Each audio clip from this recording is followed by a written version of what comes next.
Nama Gusti, istri saya Bupita Gani. Dia bekerja sebagai perawat di salah satu rumah sakit di Jakarta. Nama saya Retnostia Stuti. Saya istri dari Kolonel Infanteri Ananur Rahma. Perkenalkan, ya, nama aku adalah, umurku 31 tahun. Aku istri dari Bang Ambar, Lemas Backbone, Sat Sabara, Polres Metro Jakarta Timur. Saya Nur Aini, umur saya 25 tahun. Saya istri Robert Marbut, petugas pemadam kebakaran di wilayah terpadat Asia Tambora. Nama saya Tina Asianwati, istri dari Aibtu Jakaria, bertugas di Jatanras Polda Metro Jaya.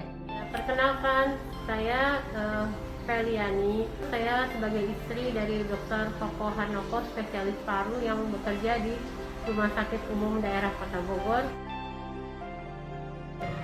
Waktu itu pas suami saya sedang bertugas keluar kota, saya dengan anak-anak di rumah, ada yang datang bandar-bandar narkoba dan saya diusir dari kontrakan. Saya ditinggal suami saya berdinas di Aceh ketika anak saya berumur 3 bulan.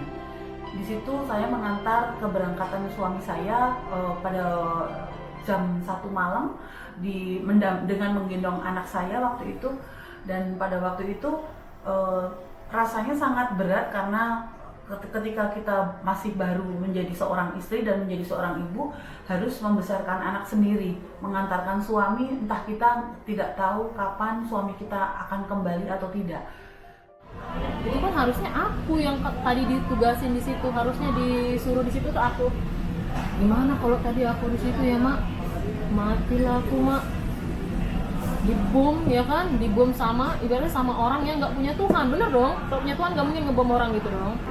Tuhan secara nggak langsung menyelamatkan suamiku dari kejadian bom Melayu itu untuk bertobat menjadi polisi yang benar-benar melayani, mengayomi masyarakat.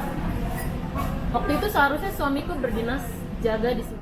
Selama masa pandemi COVID ini, terhitung dari bulan Februari sampai bulan November, memang terus terang suami saya tetap menjalankan tugas ya selama 9 bulan ini dan tidak ada cuti sama sekali. Tapi saya pikir memang bebannya kok nggak berkurang ya, bahkan yang terakhir ini juga melonjak lagi kasusnya.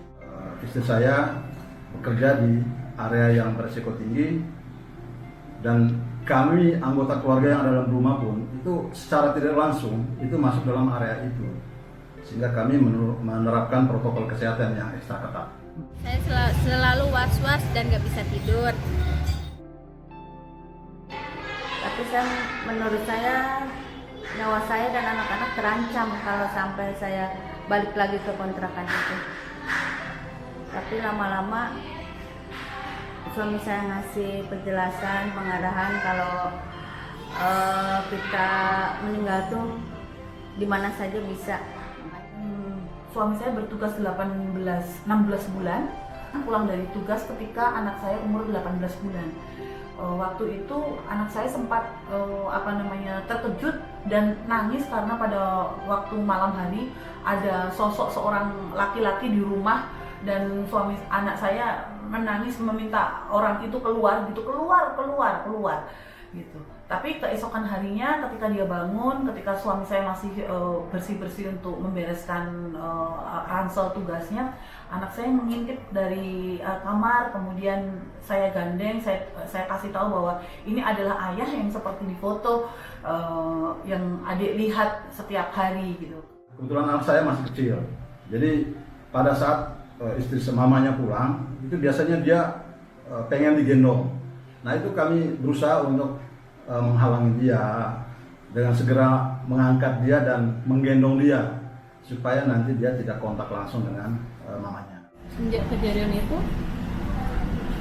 suamiku bukan berubah menjadi nggak baik ya, justru jauh lebih baik banget dari sebelum yang saya kenal.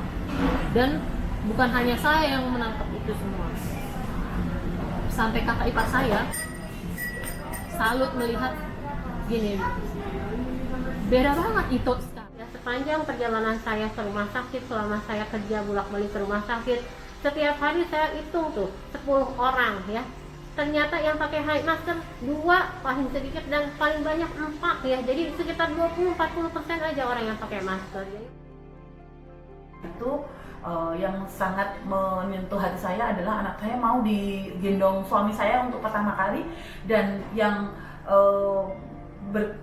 menyentuh lagi adalah dia pencet-pencet tangan bapaknya gitu, pencet tangan bapaknya seolah-olah dia itu benar-benar memang dia tidak mengenal orang itu siapa. Itu yang sangat berkesan untuk saya. Ya, pikiran saya kacau. Semoga nggak terjadi kebakaran. Soalnya wilayah ini di Tambora terpadat se-Asia. Setiap bulan itu bisa 4 kali kebakaran. Orang yang masih berpikir semua polisi itu buruk, enggak, itu hanya oknum, enggak semuanya seperti itu, kan nggak bisa menyamaratakan toh. Itu hanya oknum. Itu peristiwa yang tidak pernah bisa terlupakan. Cara saya mengatasi keinginan pribadi atau egoisme pribadi adalah yang pertama, saya harus selalu bersyukur, hidup berdasarkan ajaran agama saya. Kemudian yang ketiga, saya selalu berusaha terlibat di dalam kehidupan atau lingkungan istri tentara, karena memang disitulah tempat terbaik saya sebagai istri tentara, hidup di dalam lingkungan batalion waktu itu, sehingga saya memahami bahwa kita semua mempunyai rasa senasib sepenanggungan. Kalau saya mungkin hidup di luar sana, mungkin banyak orang yang akan mengasihani saya. Kalau saya, setiap suami saya bertugas keluar kota, saya hanya bisa berdoa, pasrah. Apapun yang terjadi itu udah kehendak Allah. Cuma saya selalu mengikuti kegiatan-kegiatan di asrama untuk menghilangkan kejenuhan, menghilangkan kegelisahan. Jadi saya kadang ikut pengajian, organisasi-organisasi di asrama di lingkungan sini. Untuk liburan, ya tahun ini kita sudah punya rencana untuk liburan, tapi karena pandemi ini jadi semuanya kita batalkan. Jadi benar-benar kita mengikuti instruksi dari pemerintah lah, protokol kesehatan yang sudah disampaikan oleh pemerintah itu kita ikuti betul.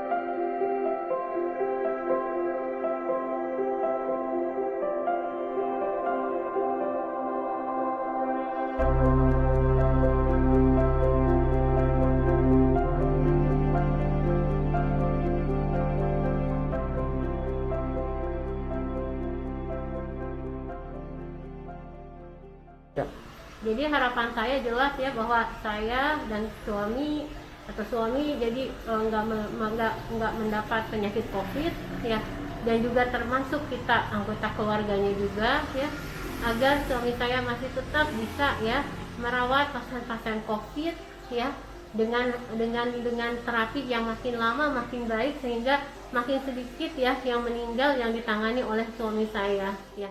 Dan harapan saya untuk suami saya harus bisa jaga diri, jangan sombong kalau sudah ada di atas, tetaplah berkarya. Karir sudah menanjak, tapi harus rendah diri, itu aja. Ingat kepada keluarga, orang tua, anak istri.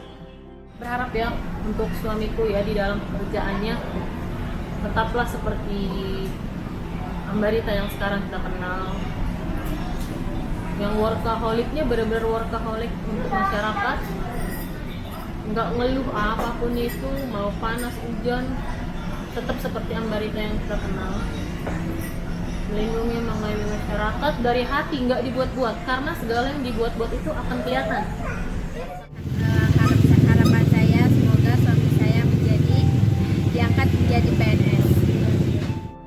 Harapan dari kami, dari saya sendiri, supaya pandemi ini segera selesai dan kita bisa hidup dalam kondisi yang normal.